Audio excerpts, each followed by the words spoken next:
End gold buyers, మీ కష్టాల్లో నమ్మకమైన మీ ఆత్మీయ నేస్తం. వాళ్ళు స్త్రీని ఓన్లీ ప్రొడక్షన్ మిషన్గా చూస్తూ ఉన్నారు. వాళ్ళు పిల్లల్ని పుట్టించి ఒక యంత్రంలాగా చూస్తూ ఉన్నారు. అంతకుమించి గొప్పగా ఏముంది? వాళ్ళు స్త్రీని గౌరవించిన సందర్భం ఏముంది? భారతదేశంలో హిజాబ్ కట్టుకుంటామంటారు, బుర్కా వేస్తామని చెప్తారు. ఇస్లామిక్ దేశం ఇరాన్లో ఏం పంచాయతీ నడుస్తుంది? కొమేనికి వ్యతిరేకంగా పంచాయతీ ఎక్కడ నడుస్తూ ఉంది? ఏం తీసేస్తున్నారు? ఆడపిల్లలు హిజాబ్ని పబ్లిక్లో ఇప్పుడు వారేస్తున్నారు. మాకు హిజాబ్ వద్దంటున్నారు, బుర్కాలు వద్దంటున్నారు. ఈడనేమో వీళ్ళు కావాలంటున్నారు. ఆచారాల పేరిట వీళ్ళు అరాచకాన్ని సృష్టించాలి. ఈ దేశంలో హిందువులని మైనార్టీలుగా చేయాలని చూస్తూ ఉన్నారు. రేపు మీ కూతురు పెళ్ళి అయ్యేసరికో, మీ మన్మరాలు పెళ్ళికి వచ్చేసరికో ఈ దేశం ఇస్లామిక్గా మారితే మీ కూతురు లేదా మీ మన్మరాలు భవిష్యత్తు ఏంది? ఏం ఆలోచిస్తున్నారు మీరు? ఎందుకు ఈ అతిగా ఎందుకు ఆలోచిస్తూ ఉన్నారు? హిందుత్వం గురించి మాట్లాడితే తప్పు, వాళ్ళు డజన్ మందిని కన్నా వాళ్ళకి ఏం తప్పు లేదు, మనోళ్ళు మాట్లాడొద్దు జనాభా గురించి, మనోళ్ళు మాట్లాడొద్దు పిల్లల గురించి. ఇదేం రూలు? ఒకసారి చదువుని చరిత్రను. 1947లో ఈ దేశం మతం పేరిట పాకిస్తాన్ భారతదేశంగా విడిపోయిన రోజు పాకిస్తాన్లో ఉన్నటువంటి హిందువుల సంఖ్య ఎంత? 2026లో ఈరోజు పాకిస్తాన్లో ఉన్న హిందువుల సంఖ్య ఎంత? ఒకసారి చూడురు లెక్క. భారతదేశం విడిపోయిన రోజు భారతదేశంలో ఉన్న ముస్లింల జనాభా ఎంత, భారతదేశంలో ఉన్న హిందువుల జనాభా ఎంత చూడుండ్రి. ఇలా జనాభాలో ఎంత వ్యత్యాసం వచ్చింది. డెమోగ్రఫీ మారుతుంది అంటున్నా. నీ దేశంలో జనాభా లెక్కలు మారుతున్నాయి అంటున్నా. దాన్ని మతం లెక్కలకు మారుస్తున్నారు. రోడ్డు మధ్యలో ఒక 2 ఇటుకలు పెట్టి దానికి ఆకుపచ్చ రంగేసి ఒక ఆకుపచ్చ జెండా వేసి రోడ్డు వెడల్పు వేయడానికి వీల్లేదు అంటున్నారు. నీ గుడి ఉంటే జేసీబీలు వచ్చి, ఇటాచీలు వచ్చి, పోలీసులు వచ్చి తీసేసిపోతున్నారు. 4 ఇటుకలు పెట్టి ఒక ఆకుపచ్చ జెండా పెడితే, రోడ్డు మధ్యలో పెడితే దర్గా అంటే కనీసం దర్గాని ముట్టలేని పరిస్థితి భారతదేశంలో ఉంది. ఏం మాట్లాడుతున్నారు మీరు? నవనీత్ రాణా గారు మాట్లాడితే తప్పేముంది? 4గురిని కాకపోతే 6గురిని కనుమని చెప్తుంది. ఒక ఆడపిల్లగా, ఒక ఎంపీగా ప్రజాస్వామ్యంలో ఏం జరుగుతుందో ఆలోచించి మాట్లాడి ఉంటుంది. దాన్ని ఎందుకు తప్పు పట్టాలి? అసదుద్దీన్ ఓవైసీని ఆలోచించుకోమని చెప్పుండ్రి. మీరు మహిళల్ని ఎక్కడైనా గౌరవిస్తున్నారా? మహిళలకి సమాన హక్కులు ఉన్నాయా మీ దాంట్లో, మీ మతంలో? అది మాట్లాడమనుండ్రి. ఏదో ఒక రోజు ఈ దేశానికి హిజాబ్ కట్టుకున్న ఆడబిడ్డ ప్రధానమంత్రి అవుతుందని మాట్లాడతాడు. అరే మీ దారుసలాంలో నీ ఎంఐఎం పార్టీలో ఎవరున్నారో చెప్పు. 7 ఎమ్మెల్యేలు ఉన్నారు, ఒక మహిళకి ఇచ్చినవా? 4 5 ఎమ్మెల్సీలని చేసినావు, ఒక మహిళకి ఇచ్చినవా? నువ్వు వచ్చి ఎప్పుడో ఒకసారి ఈ దేశంలో హిజాబ్ కట్టుకున్న ఆడపిల్ల ప్రధానమంత్రి అవుతుందంటే దాని అర్థమైంది. కవిత గారు ఎందుకు ఆలోచించొద్దు? హిందువులు ఏం చెప్పదలుచుకున్నాడు ఆయన? అంటే ఈ దేశాన్ని మేము ఇస్లామిక్ దేశంగా మారుస్తున్నాము అని చెప్తున్నాడు. ఆలోచించమని రఘునందన్ అంటున్నాడు. 6గురిని కనుమని అన్నాడు అనుకో Raghunandan. What is wrong in it అంటున్నా.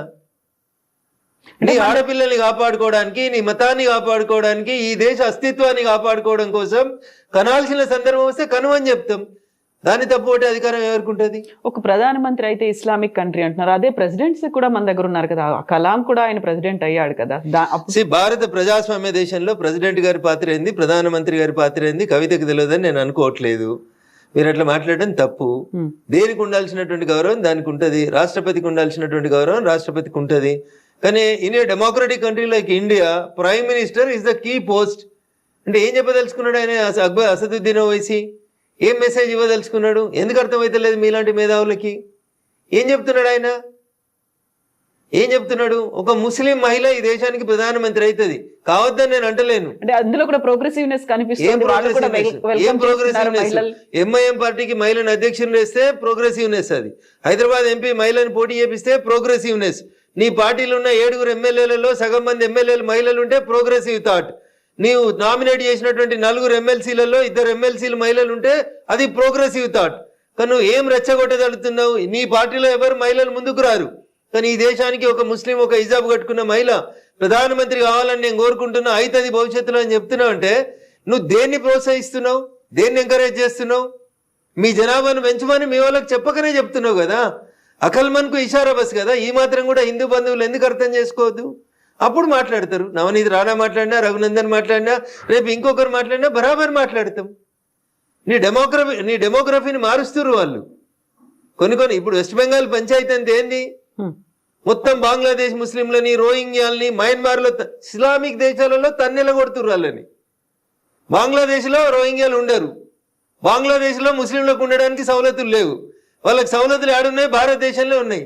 వెస్ట్ బెంగాల్కి వచ్చి ఆ మమతా బెనర్జీ గారు ఆధార్ కార్డు ఇస్తారు, అది తీసుకొని వచ్చి హైదరాబాద్లో పనిచేస్తారు. హైదరాబాద్లో రోహింగ్యాల కాలనీ వస్తుంది.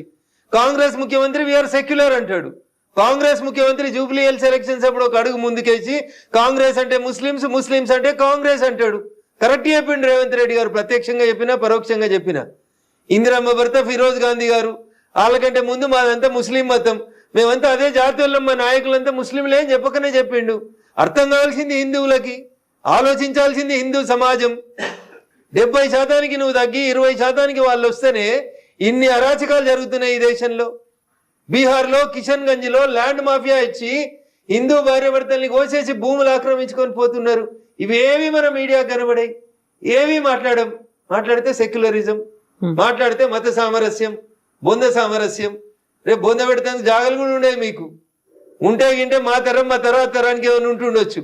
ఇప్పుడు కూడా హిందువులు కోలుకోకపోతే, మేలుకోకపోతే, వాళ్ళ అరాచకాలు ఇట్లే కంటిన్యూ చేయనిస్తే ఇంకా మనం హిందువులు మైనార్టీలు అయితే ఈ దేశంలో ఈ దేశ చరిత్ర కష్టమవుతుంది, ప్రపంచంలో హిందుత్వానికి కష్టం వస్తుంది. కాబట్టి కొందరు మాట్లాడుతున్నారు, దాన్ని పాజిటివ్ అర్థం చేసుకోండి.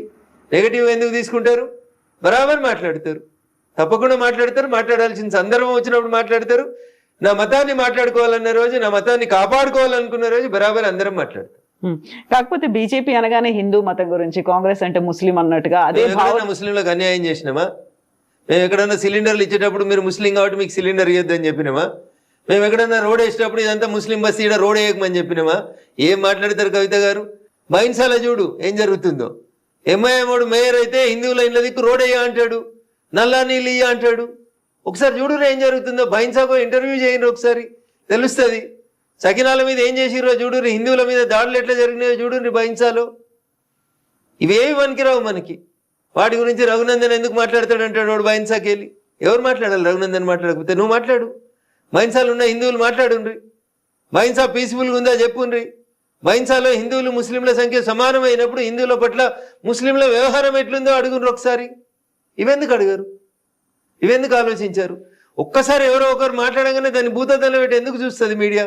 బరాబర్ మాట్లాడతాం. నా మతానికి కష్టం వచ్చినప్పుడు, నా మతం మీద దాడి జరుగుతున్నప్పుడు, ఈ మతం ఉనికికే ప్రమాదం వచ్చినప్పుడు మాట్లాడకపోతే ఇంకెప్పుడు మాట్లాడతారు? ఇంత మాట్లాడుతున్నటువంటి ఆర్ఎస్ఎస్ చీఫ్ మోహన్ భాగవత్ ఆయన పెళ్లి చేసుకోలేదు, ఆయనకు పిల్లలు లేరు, బట్ వాళ్ళే ఎందుకు మాట్లాడుతున్నారు? ఇప్పుడు మీకు బాధ్యత లేదు, మీరు బాధ్యతగా వ్యవహరించారు. బాధ్యతగా ఉండాల్సిన మీడియా బాధ్యత తీసుకోదు.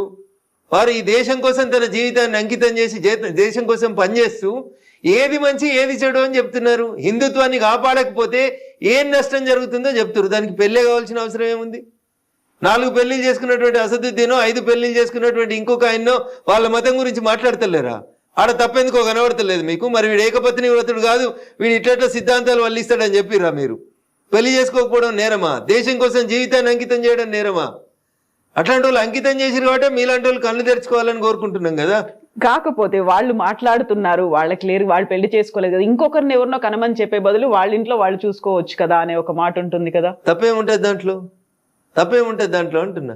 వాళ్ళు 100% ఈ దేశ హితం కోరుతూ మాట్లాడుతున్నారు. వాళ్ళు హిందూ సమాజ హితం కోరి మాట్లాడుతూ ఉన్నారు. దాంట్లో వారికి స్వార్థం ఎక్కడుంది? రఘునందన్ రావు వారికి ఒక కుటుంబం ఉండి, వారికి ఒక కొడుకునో ప్రధానమంత్రినో ముఖ్యమంత్రిని చేయాలనే స్వార్థం ఉండి మాట్లాడితే దాన్ని తప్పు పట్టాలి. అరే నేను పుట్టింది ఈ దేశం కోసం, నేను చచ్చేది ఈ దేశం కోసం అని అన్నీ వదిలేసి సర్వసంగ పరిత్యాగులై 24/7 ఈ దేశం కోసం, హిందుత్వం కోసం ఆలోచించే మోహన్ భగవత్ గారులను పట్టుకొని మీరు పెళ్లి ఎందుకు చేసుకోలేదు, మీరు మాకు ఎందుకు బోధిస్తున్నారు అని అడిగితే నన్ను అడుగుమంటే ఇంకో మాట్లాడుతా. అన్నం తింటురా గడ్డి తింటురా అని కూడా అడుగుతాను నేను. వారు ఏం చెప్తున్నారు? వారి కోసం పనిచేయమని అడుగుతుండ్రా? జెండా కోసం పనిచేయమని అడుగుతుర్రా? దేనికోసం పనిచేయమని అడుగుతున్నారు? ఎవరి కోసం పనిచేయమని అడుగుతుండ్రు? ధర్మాన్ని రక్షించమని చెప్పురు. ఆ ధర్మం ప్రపంచానికి అవసరం అని చెప్తున్నారు. దాంట్లో తప్పేం కనబడింది మీకు? కూడా ఒకరే. సో నేను తెలియక చేసిన పొరపాటు, అది సరిదిద్దుకోవడానికి అవకాశం వచ్చింది కాబట్టి నా కూతురికి చెప్పిన, 3 గాను 4 గాను బిడ్డ. ఇప్పుడు 2 ఆడపిల్లలు, ఆ తర్వాత ఇంకిద్దరినైనా కానీ తల్లి అని చెప్పినాను. నష్టమేం లేదు అని చెప్పినాను. What is wrong in it? నేను పొరపాటు చేసినాను, నాకు తెలియక చేసినాను, నేను సరిదిద్దుకుంటున్నాను. That's great. Yeah, what is she saying? ఏమంటున్నారు మీ అమ్మాయి? ఓకే అన్నది, దాని తప్పేముంది, చేస్తా డాడీ అన్నది. Okay, that's great. Best wishes to her. Thank you. So ఇప్పుడు మనం కొంచెం ఈ హిందువుల దగ్గర నుంచి పక్కకు వచ్చేస్తే, గాదే ఎన్ఐఏ అరెస్ట్ చేసిన తర్వాత వచ్చినటువంటి రాజ్యం పెట్టినటువంటి కష్టంలో భాగంగా ఇప్పుడు ఆయనకు బెయిల్ రావట్లేదు. ఒక అనాథలకి ఆయన అమ్మా నాన్నగా ఉండి సేవలు చేస్తున్నారు. ఇప్పుడు రీసెంట్గా వాళ్ళ మదర్ కూడా చనిపోయారు నిన్న సాయంత్రం. సో ఆయన రిలీజ్ చేస్తారా చెయ్యరా? రాజ్యమే చంపింది వాళ్ళ అమ్మని అనేటువంటి కామెంట్స్. ఎక్కువ ఫ్రీడమ్ ఆఫ్ స్పీచ్ ఇస్తే, ఎక్కువ మాట్లాడనిస్తే ఇవే మాట్లాడతారు. ఓకేనా తల్లి? ఇంతకంటే ఎక్కువ దాని గురించి నేను మాట్లాడాల్సింది ఏం లేదు. సోషల్ మీడియాలో వచ్చింది, నేను మిమ్మల్ని అడుగుతున్నాను. పోలీసు వాళ్ళని చంపిన రోజు రాజ్యం లేదా? ఎవడిచ్చింది నీకు అధికారం? ఏ డెమోక్రసీ ఇచ్చింది? పోలీసు వాళ్ళని చంపే అధికారం నీకెక్కడిది? నువ్వు మంచిగా ఉండాలి కానీ నీ పక్కింటోడు తుపాకీ పట్టుకొని పోవాలనే ఉద్బోధన నువ్వెట్లా చేస్తావు? మోహన్ భాగవత్ గారు అది చేస్తలేరు కదా. ఆయనే దేశం కోసమే పనిచేస్తుండు, మనల్ని దేశం కోసమే పనిచేయమని అడుగుతున్నారు. వీళ్ళేం చేస్తారు? వీళ్ళు సమాజంలో పెద్ద మనుషులం, పేరున్నోళ్ళం అని పేరు తెచ్చుకోవాలి, వీళ్ళు మాత్రం పక్కింటోళ్ళ పిల్లల్ని జడగొట్టి తుపాకీ పట్టుకోమని జడగొట్టాలి. ఇదా మీరు చెప్పేది? దానికి రాజ్యం హింస చేసిందా? ఏ రాజ్యం గురించి మాట్లాడుతురు? ఏ రాజ్యాంగం గురించి మాట్లాడుతురు? అంబేద్కర్ గారు రాసిన రాజ్యాంగం మిమ్మల్ని తుపాకీ పట్టుకోమనేదా? అంబేద్కర్ గారు రాసిన రాజ్యాంగం ప్రజల చేత ఎన్నుకోబడినటువంటి ప్రభుత్వాన్ని కూలదోయమని చెప్పిందా? అది ప్రజాస్వామ్యం కాదా? మీరు అంబేద్కర్ గారి కంటే ఎక్కువ ఆలోచిస్తారా? మీకు అంత తెలుసా డెమోక్రసీ? మీరు అంత చదివిరా భారత రాజ్యాంగాన్ని? ఏది పడితే అది మాట్లాడడం ఫ్యాషన్ అయిపోయింది రిపోర్టర్ మిత్రులందరికీ. ఏం చెప్పింది? రాజ్యం హింస చేసిందా? ఇప్పుడు నేను మిమ్మల్ని కత్తిపెట్టి పొడుస్తుంటే మీరు నన్ను పొడవరా? కత్తిపెట్టి పొడుస్తుంటే సంపేరే నిల్చుంటారా? ఏం మరి నేనైతే నిల్చు. బట్ పవర్ ని మిస్యూజ్ చేస్తున్నారు అనే మాట మీకేం తెలుసు పవర్ గురించి? వాళ్ళ జైలుకు పోతున్నటువంటి పెద్ద మనుషుల్ని ఏం పని చేయమని చెప్పింది సమాజం, ఏం పని చేయమని చెప్పింది రాజ్యాంగం, వాళ్ళు ఏం చేస్తారో మీకు ఏం తెలుసు? ఏం తెలుసు అంటున్నా? ఏం తెలుసు అని మాట్లాడుతున్నారు మీరు? ఎవరి గురించి తెలుసు మీకు? చనిపోయిన ప్రొఫెసర్ గురించి తెలుసా? బతుకున్న ఇన్నయ్య గారి గురించి తెలుసా? ఎవరి గురించి తెలుసు మీకు? ఏం తెలుసు మీకు? ఏం తెలుసు చెప్పుర్రి?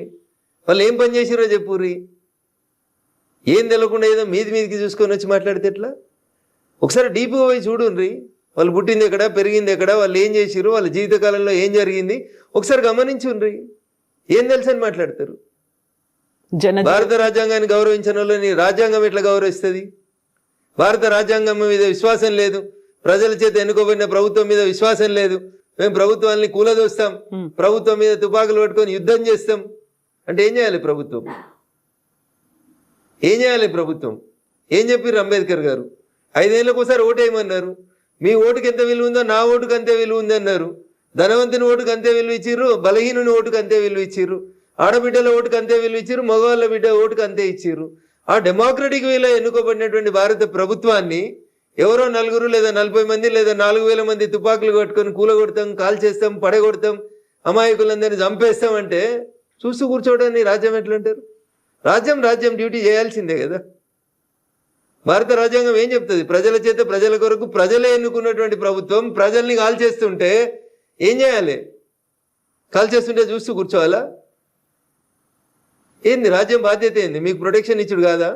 మిమ్మల్ని ఇట్లా మాట్లాడిస్తుంది అంటే ప్రభుత్వమే కదా మీకు రక్షణ ఇస్తుంది కాదా? భారత ప్రజాస్వామ్యానికి వ్యతిరేకంగా మాట్లాడుతున్న వాళ్ళని, హింసని ప్రేరేపిస్తున్న వాళ్ళని, నేను మంచిగా ఉండాలి కానీ పక్కింటోడు తుపాకీ పట్టుకోవాలని కోరుకునేటోళ్ళని ఖచ్చితంగా రాజ్యం శిక్షిస్తుంది.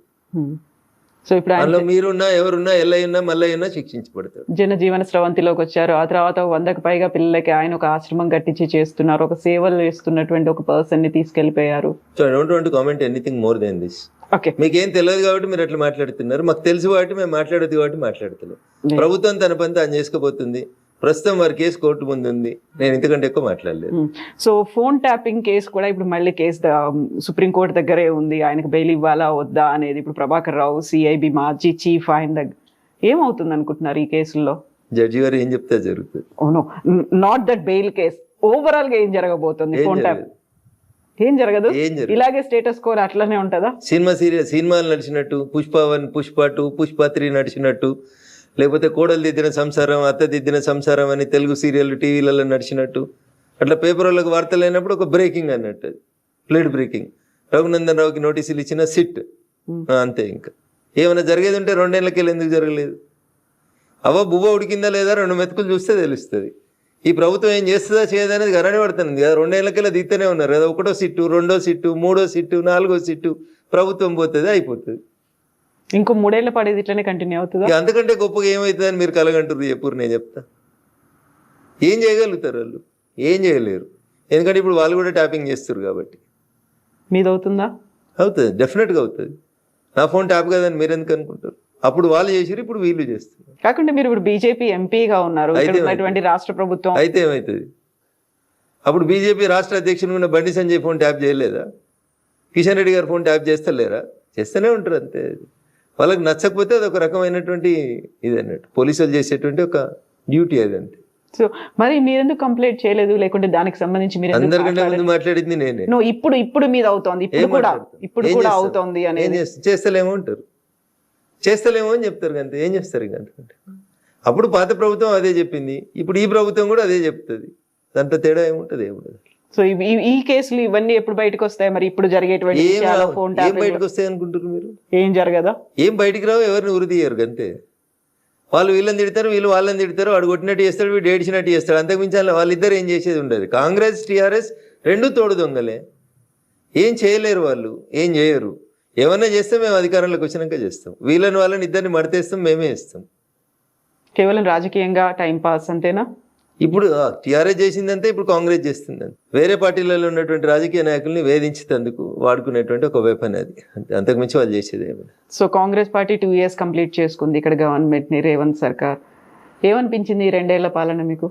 మళ్ళీ 20 ఏళ్ళ దాకా అధికారంలోకి రాకుండా పాలిస్తున్నాడు, మళ్ళీ 20 ఏళ్ళు ఎవడు చేయి గుర్తు కోట వేయకుండా పరిపాలిస్తున్నాడు. మళ్ళీ నెక్స్ట్ కూడా మేమే వస్తాము అనేటువంటి మాటను బహిరంగ సభల్లో ఆయనే చెప్తున్నారు. అట్లా చెప్పకపోతే ఏం చెప్తారు? రేపే మా ప్రభుత్వం పడిపోతుంది అని చెప్తారా? అట్లా చెప్తే ఈ 3 ఏళ్ళు కూడా నడవదు కదా సంసారం. ఓకే, రేపు చచ్చిపోయేటాడు కూడా రేపు నేను ముఖ్యమంత్రిని అవుతానే చెప్తాడు. అట్లా చెప్పడం అది ఆశ అంతే, అట్లే చెప్తారు. అంతేగాని రేపు మేము మళ్ళీ అధికారంలోకి రామని చెప్పిండి అనుకోరు రేవంత్ రెడ్డి గారు, ఈ 3 ఏళ్ళు గవర్నమెంట్ నడుస్తుందా? చెప్పు, నడవనియరు. అందుకని అట్లే చెప్పాలి. ఆ కుర్చీలో మీరు కూర్చుంటే కూడా అదే చెప్తారు. ఇంకో గంట అయితే పదవి వీకేస్తారంటే కూడా నేనే ముఖ్యమంత్రిని అని చెప్తారు. కర్ణాటక చెప్తలేరు, సిద్ధరామయ్య శివకుమార్. ఎప్పుడు మారుతుందో తెలియదు, మ్యూజికల్ చైర్స్ అట్లే చెప్తూనే ఉంటారు. వాళ్ళు ఇద్దరు చెప్తూనే ఉంటారు, అధిష్టాన నిర్ణయమే తుది నిర్ణయమే. సో ఇక్కడ 3 ఏళ్ల పాటు రేవంత్ రెడ్డి ఉంటారా మరి? ఉంటారనే అనుకుంటున్నా. ఓకే, వాళ్ళకి అంతకంటే మంచి ఆప్షన్ కనబడుతుందని నేను అనుకుంటలేదు. సో నెక్స్ట్ వచ్చేది మేమే అనేటువంటి మాట అటు కాంగ్రెస్ చెప్తోంది, ఇటు బీఆర్ఎస్ కూడా చెప్తుంది. బీఆర్ఎస్ అంటే టీఆర్ఎస్ పార్టీయా బీఆర్ఎస్ఆ ఏమంటారు మీరు? టీఆర్ఎస్ బీఆర్ఎస్ అయింది. బీఆర్ఎస్ కు ప్రజలు సిఆర్ఎస్ ఇచ్చారు, కంపల్సరీ రిటైర్మెంట్ స్కీమ్ ఇచ్చారు. నేను ఇప్పుడు చెప్తలేను ఈ మాట, ఎన్నికల కంటే ముందే చెప్పిన, పార్లమెంట్ ఎన్నికల కంటే ముందు చెప్పిన, అసెంబ్లీ ఎన్నికల కంటే ముందు చెప్పిన. అసెంబ్లీలో ఏదో అట్లా మామ అనిపించుకున్నారు, పార్లమెంట్లో మొత్తం సిఆర్ఎస్ కంప్లీట్ రిటైర్మెంట్ స్కీమ్కి ప్రజలు బలవంతం చేసి వాళ్ళకి రిటైర్మెంట్ స్కీమ్ ఇచ్చేసారు. 17లో పెద్ద 0 ఇచ్చేసారు వాళ్ళకి, సార్ని ఫామ్ హౌస్కి పరిమితం చేసారు. ఇంకా బీఆర్ఎస్ ఎక్కడిది? సార్ లేడు, బీఆర్ఎస్ లేడు. బీఆర్ఎస్ ఒకవేళ బతుకుదామని అనుకున్నా కానీ ఆడ మా చెల్లె బయలుదేరింది కదా. అట్లా మా వాళ్ళు మంచోళ్ళు కాదని నేను చెప్పినా అనుకోని, రఘునందన్ బీజేపీ కాబట్టి విమర్శిస్తుండని అనుకుంటుంది. కేటీఆర్ నువ్వుగా ట్విట్టర్కే పరిమితమైన ట్విట్టర్ టిల్లో అని నేను అన్నా అనుకోరు, అది రాజకీయ ఆరోపణ అవుతుంది. అదే కవిత చెప్పింది అనుకోర్రి, మా అన్నకి ఏం శాత కాదు ట్విట్టర్లో పెట్టుడు తప్పితే ప్రజలకు వచ్చి ఉద్యమం చేయరని కవిత అన్నది అనుకోరు, జనం ఏం అర్థం చేసుకుంటారు? రఘునందన్ రావు నోట్లకి ఎలా మాట వస్తే వీడు రాజకీయంగా అంటుండే అనుకుంటారు. కవిత అంటే కవిత చెప్పింది వాస్తవమే, కవిత ఆ ఇంట్లోకి వెళ్ళి వచ్చిన బిడ్డ కదా, కవిత చెప్పిందంటే కరెక్ట్ అనుకుంటా. కవిత చెప్పిన మాటలన్నీ కరెక్టే అని మీరు అనుకుంటున్నారా? నేనైతే అనుకుంటున్నా, మీరు అనుకుంటలేరా?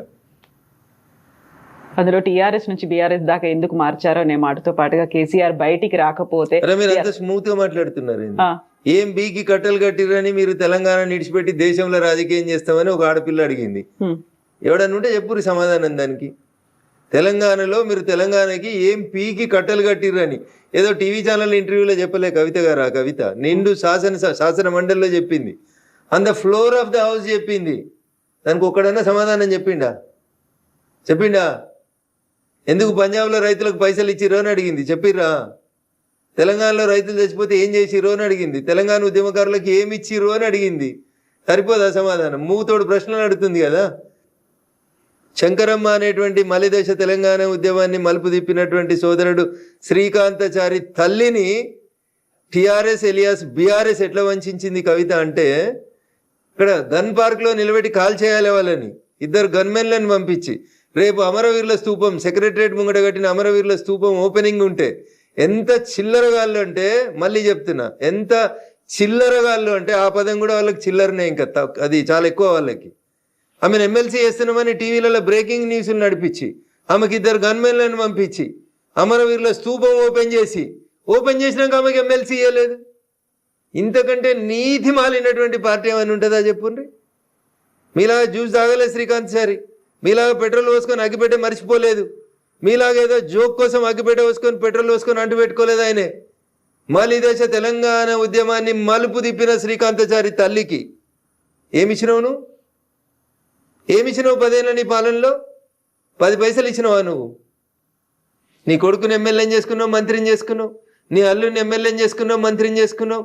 నీ బిడ్డను ఎంపీని చేసినావు, ఎంపీ ఓడిపోతే ఎమ్మెల్సీ చేసినావు. ఎంత దోసుకున్నావో లెక్కలేనంత దోసుకున్నావు.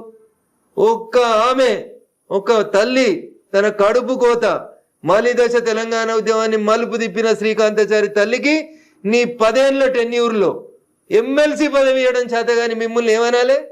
ఇట్టిట కొట్టుకునేటోళ్ళు అనాలి మిమ్మల్ని. ఆ పదం కూడా నా నోట్లకెళ్ళి అనడం దారుణం. ఇంకా ఏం బతుకులు మీ? ఏం బతుకులు అంటున్నా? ఎగిరెగిరి పడుతూ మాట్లాడతారు కదా మీ. ఏం బతుకులు మీ? ఎప్పుడన్నా ఆలోచించిర్రా మీరు? శ్రీకాంతాచారి పెట్రోల్ పోసుకొని తగలబడుతుంటే మేము అందరం డిఆర్డిఓ దగ్గర అపోలోకి పోతే నేను ఎట్లాగో చచ్చిపోతే నాకు తెలుసన్నా, తెలంగాణ వచ్చేదాకా కొట్లాడు రే అని అడిగిండు మమ్మల్ని. వచ్చిండు కదా అదే రోజు ఈ కేటీఆర్ వచ్చిండు, అదే హరీష్ రావు వచ్చిండు. ఏమైంది మీకు? అన్నం తింటురా అసలు? ఆ తల్లికి ఎమ్మెల్సీ ఇవ్వడానికి మీకు కష్టమా? పక్క పార్టీలకు వెళ్ళి తీసుకొచ్చుకున్న దొంగలకు ఎమ్మెల్సీలు ఇస్తారు, రాజ్యసభలు ఇస్తారు, అమ్ముకుంటారు మీరు పదవుల్ని. కడుపు శోకం, కంఠ శోష. శ్రీకాంతాచారి తల్లికి ఎమ్మెల్సీ ఇవ్వవా 10 ఏళ్ళల్లా? ఏం తప్పు అడుగుతురు? ఎవరు తప్పు అడుగుతురు? నీ బిడ్డను తీసుకొచ్చి ఆగమాగం ఎమ్మెల్సీ చేస్తావు కదా. శంకరమ్మని ఎందుకు చేయవు? నువ్వు ఇచ్చిన రాజ్యసభలు ఎవరికి ఇచ్చినావు? ఎవరు రాజ్యసభలు? నీకు పైసలు ఇచ్చేటోళ్ళు, నీకు దోషి పెట్టేటోళ్ళు, నీకు కంపెనీలు ఇచ్చేటోళ్ళు, గీళ్ళకి నువ్వు రాజ్యసభలు ఇస్తావు. ఎందుకు శంకరమ్మకి ఎందుకు వెళ్ళా రాజ్యసభ? ఏం తక్కువ చేసింది మలిదశ తెలంగాణ ఉద్యమానికి శంకరమ్మ? సో ఇప్పుడు మీరు ఒక మాట ఈ మధ్య కాలంలో అన్నారు, ఘర్ వాపసి, బీజేపీని వదిలి కాంగ్రెస్ లోకి వెళ్ళిన వాళ్ళు మళ్ళీ తిరిగి వస్తున్నారు, వచ్చే ఆలోచన వస్తున్నారు అని చెప్పలే, వచ్చిర్రు అని చెప్పలేదు, రావాలని కోరుకుంటున్నా అని చెప్పిన. ఎందుకంటే మీరు మమ్మల్ని వద్దనుకొని పోయిన తర్వాత జరిగిన పరిణామాలన్నీ మీరు ఆలోచించుకొని విఘ్నతతోటి అక్కడ మీకు ఏం గౌరవం లేదు, గుర్తింపు లేదు కాబట్టి వెనక్కి వస్తే ఇక్కడ కొంచెం గౌరవం, గుర్తింపు ఉంటుంది, రండి మిత్రులారా అని చెప్పిన మాట వాస్తవం. కాకపోతే అధికార కాంగ్రెస్ పార్టీని వదిలిపెట్టి మళ్ళీ బీజేపీకి వస్తారంటారా? ఎప్పుడు పుట్టి మునుగుతుందో తెలియనప్పుడు ఆ పుట్టిలో ఎవరు ట్రావెల్ చేస్తారు కవిత గారు? గోదావరి నడి మధ్యలో ఉన్నారు, పుట్టికి రంధ్రం పడ్డది, పుట్టి ఎప్పుడు మునుగుతుందో తెలియదు. అట్లాంటప్పుడు ఎందుకుంటారు అందులో? ఎవరుంటారు? రాజకీయ నాయకుడు అనేటోడు తానున్న పార్టీ బతకాలి, తాను బతకాలి, ప్రజలకు సేవ చేయాలని అనుకుంటే ఆలోచించుకుంటాడు. మునుగాలే చావాలనుకుంటే నేనేం చేస్తా కవిత గారు? సో రాష్ట్రంలో ఉన్న కాంగ్రెస్ పరిస్థితి ఎట్లా ఉంది? దేశవ్యాప్తంగా ఉందా మొత్తం? సో దేశంలో కాంగ్రెస్ ఉందా? 28 రాష్ట్రాల్లో 3 రాష్ట్రాలకు కన్ఫైన్ అయిన వాళ్ళు ఉన్నారా? ఏ రాష్ట్రంలోనే పోటీ చేస్తే సింగిల్ డిజిట్ వచ్చిందా? ఢిల్లీలో 3 సార్లు అసెంబ్లీకి ఎన్నికలు జరిగినాయి, ఒక్క సీట్ అన్నా గెలిచిర్రా కవిత గారు? దేశ రాజధానిలోనే లేరు మీరు, ఇంకేడుంటారు తల్లి మీరు? ఏడున్నారు వాళ్ళు? తెలంగాణలో ఏదో అధికారంలోకి వచ్చారు. ఎందుకు వచ్చారు? టీఆర్ఎస్ చేసిన తప్పులకి. భారతీయ జనతా పార్టీ ఆ రోజు కొంచెం 1-2 జరగరాని సంఘటనలు పార్టీలో జరగడం వల్ల అట్లా అయింది. అట్లా అంతకుమించి కాంగ్రెస్ ఎక్కడ తెలంగాణలో? కర్ణాటకలో కాంగ్రెస్ వచ్చినాక తెలంగాణలో కాంగ్రెస్ బతికింది. అంతకుముందు కాంగ్రెస్ ఎక్కడుంది? ఎవరు ఆలోచించారు కాంగ్రెస్ గురించి? కొట్లాడింది మేము, యాంటీ టీఆర్ఎస్ వేవ్ని తయారు చేసింది మేము, టీఆర్ఎస్ను దించాలనే ఆలోచన ప్రజలకు కల్పించింది మేము, టీఆర్ఎస్ని దించవచ్చు అని చెప్పింది దుబాక ఉప ఎన్నిక ఫలితం. ఇవి కదా. అంతకుముందు అది పెద్ద శత్రు దుర్భేద్యమైన కోట కదా. వాళ్ళు సిట్ అంటే మీరు సిట్టు, వాళ్ళు స్టాండ్ అంటే స్టాండు, వాళ్ళు రాహుల అంటే రాహులు, వాళ్ళు ఎంకన్నా అంటే ఎంకన్నా. అంతకుమించి ఏం నడిచింది? అప్పుడు ఏం నడవలే కదా. మేం కదా మొదలుపెట్టింది, బీజేపీ వాళ్ళం కదా. దుబ్బాకలు కొట్టినా, హుజరాబాద్లో కొట్టినా, ఇంకేం చేసినా మేం కదా టీఆర్ఎస్ని ఢీ కొట్టగలుగుతాం, టీఆర్ఎస్ని దించగలుగుతాం అనే ఒక వాతావరణాన్ని క్రియేట్ చేసింది మేం కదా. మేము 3 రాళ్ళు పెట్టినాం, అండ పెట్టినాం, నీళ్లు పోసినాం, ఎసరేసినాం, బియ్యం పెట్టినాం, అన్నం వండుకొని కాంగ్రెస్ వాడు తినిపోయింది అంతే. అండ దించడంలో మేము 1 నిమిషం ఆలస్యం చేసినాం అంతే, వాళ్ళు ఎత్తుకుపోయారు గద్దల్లాగా. సో ఆలస్యాన్ని సెటరేట్ చేసుకున్నారా మీరు అని అనుకుంటున్నాం. మొత్తం అంతా అప్పుడు గతంలో వచ్చినటువంటి 1-2 ప్రాబ్లమ్స్, సమస్యలు అన్నారు, అవన్నీ కూడా సరిదిద్దుకునే ముందుకు పోతున్నాం. జరిగిన పొరపాట్లను సరిదిద్దుకొని ముందుకు పోతుంటేనే పార్టీలైనా మనుషులైనా ముందుకు పోతూ ఉంటారు. మా వల్ల జరిగిన ఏంది అనేది మాకు అర్థమైన తర్వాత అవి మళ్ళీ జరగకుండా వాటిని సరిదిద్దుకునే ముందుకు పోతారు. దానికి సంబంధించి మొత్తం గ్రౌండ్ లో ఆ ప్రాపర్ గా ప్రిపరేషన్స్ అనేవైతే ఉన్నాయో, ఒక్కొక్క అడుగు పేర్చుకుంటూ వెళ్ళేట్టుగా సమన్వయం. ఎలక్షన్స్ అంటే ఏంది తల్లి చెప్పు? ప్రజలు తీసుకునే నిర్ణయం, ప్రజల్ని ప్రభావితం చేయాల్సినటువంటి అంశాలు ఏంది, చేస్తున్న అంశాలు ఏంది, ప్రజలకు మనం ఎట్లా దగ్గర కావాలి, ప్రజలకు మనం ఎట్లా మేలు చేయాలి, ప్రజల్ని ఎట్లా సేవ చేయాలి, ప్రజల మన్ననలు ఎట్లా పొందాలి. ఇంతకు మించి మీరు అనుకున్నట్టు మేము మందు వంచలేము, మేము పైసలు వంచలేము. కాబట్టి we have our own limitations. మేము ప్రజల్ని ఎడ్యుకేట్ చేసి ప్రజలకు ఏది మంచి ఏది చెడు అనేది చెప్పి ఎందుకు భాగ్యనగరంలో కాషాయం జెండా ఎగరాలనేటువంటి విషయంలో ప్రజల్లో చైతన్యవంతం తెస్తూ ఉన్నాం. పోయినసారి సెకండ్ లార్జెస్ట్కి వచ్చినాము, ఈసారి ఫస్ట్ లార్జెస్ట్కి వస్తాం, మేమే గెలుస్తామని చెప్తున్నాం. So west Bengal west Bengal మాదే. బీహార్ కంటే ముందు మీరు మాదే అనుకుర్రా? అనుకోలేదు కదా. బీహారు మాదే, వెస్ట్ బెంగాల్ కూడా మాదే. బీహార్కి వెళ్ళి నదులన్నీ వెస్ట్ బెంగాల్ వైపు పోతుంటాయి. సో బీహార్లో మొదలైంది, వెస్ట్ బెంగాల్లో ముగుస్తుంది. Okay. So special intensive revision మీద విపరీతమైనటువంటి కామెంట్లు వస్తున్నాయి, వ్యతిరేకత వస్తుంది, భిన్నమైనటువంటి అభిప్రాయాలు, విమర్శలు ఇవన్నీ కూడా ఉన్నాయి కదా. థర్డ్ ఫేజ్ తెలంగాణలోనే ఉండబోతోంది అనేది ఎలక్షన్ కమిషన్ అనౌన్స్ చేసింది. ఇక్కడ ఎన్ని బోగస్ ఓట్లు ఉన్నాయని మీరు అనుకుంటున్నారు? ఇప్పుడు నేను ఉదాహరణకి నా మెదక్ పార్లమెంట్ పరిధిలో పటాన్చెరు అసెంబ్లీ నియోజకవర్గ పరిధిలో ఐలాపూర్ అనే ఒక విలేజ్ ఉంది. This is an open challenge to the media. నిజంగా మీలో సిన్సియారిటీ ఉండి మీరు అనుకున్నట్టు మిమ్మల్ని మీరు ఫోర్త్ ఎస్టేట్ అయితే, మీరు రాసే వార్తలలో, మీరు చేసే పనిలో మీకు నిజాయితీ ఉంటే, ఐలాపూర్ అనేటువంటి ఒక తాండాలో, ఐలాపూర్ అనే ఒక గ్రామ పంచాయతీలో ఒరిజినల్ ఓటర్లు 1250 ఓటర్లు. ఎన్నికల సందర్భంగా ఆ ఓటర్ల సంఖ్యను 2700 పై చిలుకు పెంచారు. సో డబల్ కంటే ఎక్కువ ఉన్నారు. శ్మశానంకు నెంబర్ వేసి, వాటర్ ట్యాంక్ నెంబర్ వేసి, గ్రామ పంచాయతీకి నెంబర్ వేసి, నేను రాహుల్ గాంధీ గారిలాగా వేగ ఆరోపణ చేస్తలేను. రాహుల్ గాంధీ ఒక ఇంట్లో 290 ఓట్లు ఎట్లుంటాయంటే అమిత్ షా గారు పార్లమెంట్లో సమాధానం చెప్పారు. అట్లా రఘునందన్ సమాధానం చెప్పించుకోవడానికి అబద్ధం కోసం చెప్తలేడు. ఐలాపూర్లో పటాన్చెరు అసెంబ్లీ నియోజకవర్గం పరిధిలోని అమీన్పూర్ మున్సిపాలిటీ కిందికి వచ్చే ఐలాపూర్ అనే గ్రామ పంచాయతీ గతంలో ఉన్నటువంటి దాంట్లో ఒరిజినల్గా 1250 ఓట్లుంటే వాటిని 2750 ఓట్ల దాకా పెంచారు. ఇవన్నీ బోగస్ ఓట్లని అప్పుడున్నటువంటి సర్పంచ్ గారు, ఎంపీ ఎన్నికల కంటే ముందు నేను, జిల్లా కలెక్టర్ గారు, అంటే తహసీల్దార్ గారు, ఆర్డీఓ గారు, జిల్లా కలెక్టర్ గారు, ఆఖరికి రాష్ట్ర ఎన్నికల కమిషన్ కూడా కంప్లైంట్ ఇచ్చినాం కవిత గారు. ఎప్పుడు ఎంపీ ఎలక్షన్. సో ఇవన్నీ కూడా జిహెచ్ఎంసీ ఎలక్షన్స్ ముందు అయితే జరగవు, నెక్స్ట్ రాబోయేటువంటి అసెంబ్లీ ఎన్నికల కోసమే జరుగుతాయి కదా. ఇప్పుడు వచ్చే ఫస్ట్ నుంచి ఏమి ఉన్నట్టుంది కదా, తెలంగాణలో కూడా ఏప్రిల్ 1 నుంచి ఏమి ఉన్నట్టుంది కదా సార్. జరుగుతుంది కంపల్సరీ, అన్ని రాష్ట్రాల్లో జరుగుతుంది, ఇక్కడ కూడా జరుగుతుంది. తెలంగాణ ఏం దానికి అతీతం కాదు, భాగ్యనగరం ఏం దానికి అతీతం కాదు, అంతటా జరుగుతుంది సార్, దేశవ్యాప్తంగా సార్ జరుగుతుంది. ఎవరికి ఇష్టమైనా కష్టమైనా జరుగుతుంది. సో హైదరాబాద్ కంటే భాగ్యనగరం అనడానికే మీరు ఇష్టపడతారా? ఇది భాగ్యనగరం కదా, ఒకప్పుడు భాగ్యనగరం, ఇప్పుడు కూడా భాగ్యనగరం, భవిష్యత్తులో కూడా భాగ్యనగరంగానే పేరు కొనసాగాలని కోరుకుంటాం. మారుతుందా మీ బీజేపీ వచ్చిన తర్వాత? మీ కాదు మన అన్నారు, తప్పకుండా మారుతుంది. నేను అనేది మీ బీజేపీ అన్నా, నేను మన బీజేపీ అని నేను అనలేను కదండి. మీ బీజేపీ వచ్చిన తర్వాత మన హైదరాబాద్ పేరు భాగ్యనగరంకి తప్పకుండా భాగ్యనగరం అయితే. అదొకటేనా? తినబోతు రుచులు ఎందుకు, అధికారంలోకి వచ్చేదాకా సపోర్ట్ చేయండి, అధికారంలోకి వచ్చిన తర్వాత మేము ప్రజల కోసం నిలబడతాం, నెక్స్ట్ సీఎం ప్రజల ఆకాంక్షల కోసం పనిచేస్తాం. నెక్స్ట్ సీఎం ఎవరు? ప్రజలు కోరుకున్న వాళ్ళు అవుతారు, పార్టీ ఆదేశించిన వాళ్ళు అవుతారు. మీరు ఇలా బీసీఓ లేకుంటే వీళ్ళు అవుతారు ఇది అనేది మీరు అనౌన్స్ చేయరు అసలు? రాష్ట్ర పార్టీ తీసుకునే నిర్ణయం కాదు అది, కేంద్ర పార్టీ తీసుకునే నిర్ణయానికి ప్రతి బీజేపీ కార్యకర్త కట్టుబడి ఉంటారు.